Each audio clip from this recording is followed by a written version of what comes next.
നിങ്ങൾക്ക് തക്ക സമയത്ത് പ്രാർത്ഥിക്കാൻ വചനങ്ങൾ വേണം. കാര്യം നമ്മൾ വായിത്തൊന്നെ വിളിച്ച് പ്രാർത്ഥിക്കണ പോലെ അല്ല വചനം പ്രാർത്ഥിക്കണത്.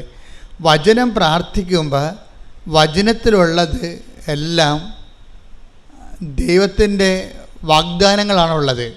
ഇപ്പോൾ ഒരു 5-8-10 അമ്മമാർ നിൽക്കുകയാണെന്ന് വിചാരിച്ചോ. അപ്പോൾ നമ്മൾ പെറ്റ നമ്മുടെ കുഞ്ഞ് ഇങ്ങനെ വരുമ്പോൾ എല്ലാ അമ്മമാരെയും നോക്കും. എന്നിട്ട് ആ കൊച്ചിൻ്റെ അമ്മയെ കാണുമ്പോഴാണ് ആ കൊച്ചിങ്ങനെ കൈ പൊക്കണത്.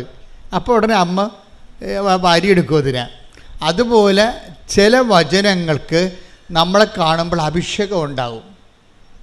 നമ്മൾക്കതിൻ്റെ അഭിഷേകം കിട്ടും. ഉടനെ ആ വചനം നമ്മൾ പറയും അത് കാണാതെ പഠിക്കാൻ പറയും, ആ വചനം കാണാതെ പഠിക്കാൻ പറയും. അങ്ങനെ വചനം പഠിക്കണത് അല്ല ഞാൻ വചനപ്പെട്ടിന്ന് എടുത്തിട്ട് കുറേ വചനം കാണാതെ പഠിച്ചേക്കാം, അല്ലെങ്കിൽ ഞാൻ വചനം വായിക്കുമ്പോൾ അങ്ങോട്ട് വായിച്ച് പോയേക്കാം. അങ്ങനെ വായിച്ചാൽ നിങ്ങളങ്ങനെ വായിച്ച് പോയിക്കൊള്ളൂ. എവിടെ പോകണം നമുക്ക് ആർക്കും അവർ പിടിയും കിട്ടത്തില്ല, എങ്ങോട്ടാണ് പോകണമെന്ന് അറിയാൻ പറ്റത്തില്ല. വായിച്ച് പോകാനല്ല നോക്കേണ്ടത്. വചനം 5 മിനിറ്റ് എടുത്തിട്ട് അരമണിക്കൂർ 5 മിനിറ്റ് എടുത്തിട്ട് ആ വചനം റിപ്പീറ്റ് ചെയ്ത് വായിക്കണം. ആവർത്തിച്ച് വായിക്കണം. ഞാൻ ദൈവവുമായിട്ട് ഇടപഴകുകയാണെന്നുള്ള ബോധം ഉണ്ടാകണം. അല്ലാതെ ഒരു പുസ്തകം വായിക്കണം തോന്നരുത്.